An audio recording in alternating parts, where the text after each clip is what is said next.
Welcome back. We're recapping the 2016 Rio Olympic Games as they come to a close. Still with me, Tania Braga is with the Rio Organising Committee. Wang Guan is a correspondent for CCTV America's Mandarin Service. David Owen is a longtime sports journalist. And David Steele is a sports writer.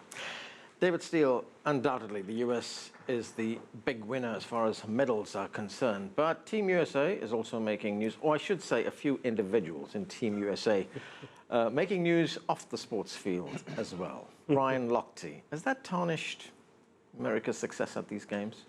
It has. It's over. It's sort of cast a cloud on what all the athletes have done. And not so much the overall medal count, but just some of the great individual stories and successes and people who have won for the very first time in American history. And they're getting very little airtime, very little time to bring the country, much less anywhere else, because the States and around the world is focusing on what those swimmers did in that gas station and how they handled it. I mean, it's embarrassing. It's a black eye. I think that it's going to take some work for everybody to sort of separate the two and say that doesn't reflect on everything that the United States has done overall and as Olympic athletes, but they're in a huge spotlight. They handled it incredibly poorly. And unfortunately, all the other athletes and really all Americans, period, are going to have to pay for it. They're going to have to hear about that from people in other countries who are there to celebrate the Olympics, and they see the biggest, name of them all, the superpower, embarrass everybody like that. Tania, this is the first time a South American country is hosting the Olympics. Brazil is the first country to do that. What does it mean for the region? It means that we can have the opportunity to be close to the global, to have this celebration with all the other countries in the world. I think it was very important that the first games in South America were also the first games to have a team of refugees, to show to the world this open heart of Brazil and our culture of tolerance and diversity. David Owen, let's talk about how the teams got here. After the 2012 London Olympics, the United Kingdom pledged $466 million for sports development in the UK. What is your view on that? Has that been a good investment? Well, it's been a good investment if you look at the medal count.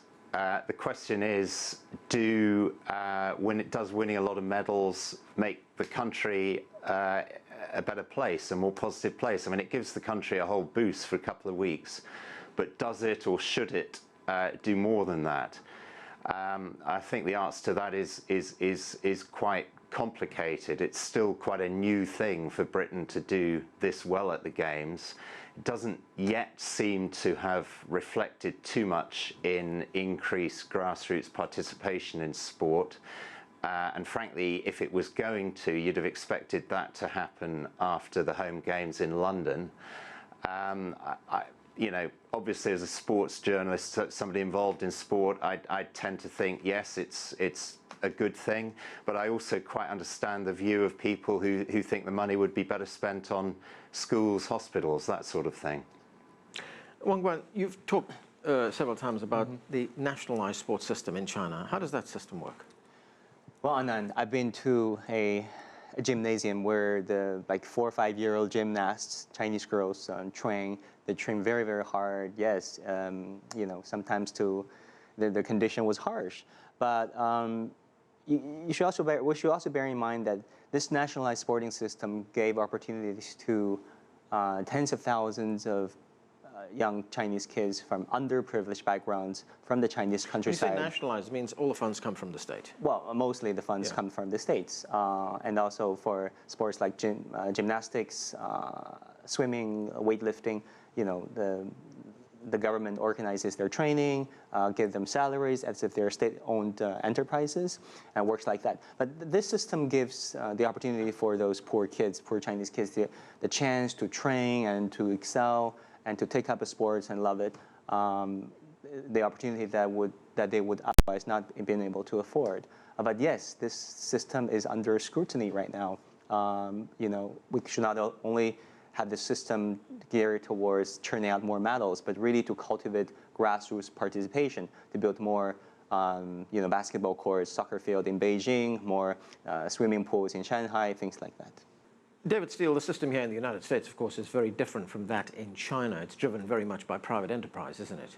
It absolutely is. There's so much corporate funding, corporate sponsorship, a lot of private fundraising that goes on. A lot of the companies come up with a lot of creative ways to bring money to the athletes, and so it spreads a lot of opportunity out to a lot of people. And yet, even with that, there are ways that at least I hope, or I wish, that they would pick up on some of the things that the Chinese system does, and even the Russian system does, the state sponsor system does, in giving more opportunities to the young athletes who don't have the advantages, who are very, very poor and don't have access to things like swimming, to things like soccer, and the sports where it's really sort of tilted toward the rich and the people who already have privilege and advantages. Overall, I think they do an excellent job, and obviously the number of athletes and the number of medals they've won reflects that, but clearly they could still do more. I mean, the corporate funding is great, but there are windows that they can open up to bring more people in. Tania, we've got a few minutes left, but I have to ask you this, and this is about the actual medals that are being awarded in Rio and how they have been manufactured. What can you tell us about that? We innovate in the material we use to make the medals. Gold medals are made with mercury-free, what avoid environmental and human impact. We also use the 30% of recycled silver and 40% of recycled copper in the bronze medal, and also recycled material from PET in the lanyards, and the beautiful cases where the medals come with, they are made of sustainable certified wood. David Owen, the next Olympics will be in Tokyo. Now, we know that there's a lot of prestige attached to hosting the Games, but it comes at great cost. Are cities around the world still as eager to bid for this, to bid to host the Games as they used to be? Not as much as they used to be.